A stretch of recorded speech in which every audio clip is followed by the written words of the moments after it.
If you are in a sound or live sound engineering career or industry, don't say ati your pastor hajanunua hii, kanisa yenyu haina hii, where you work hakuna hii.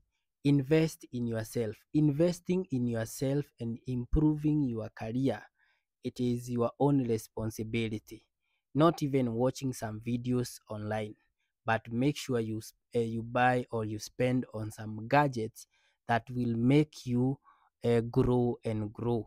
So anytime, anywhere, and you get to have this chance, make sure you invest in yourself. This is like giving birth to yourself, bearing fruits, which will later benefit you.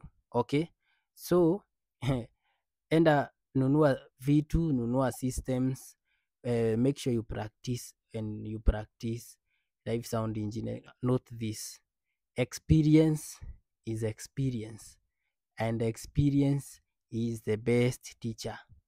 So don't stay there, or don't sit there relaxing and waiting for some good results. This will not happen in this era. So it is your chance, it is your time, it is your now in your option. You have to invest in yourself so that at least you get returns. Thank you very much. I'm Said.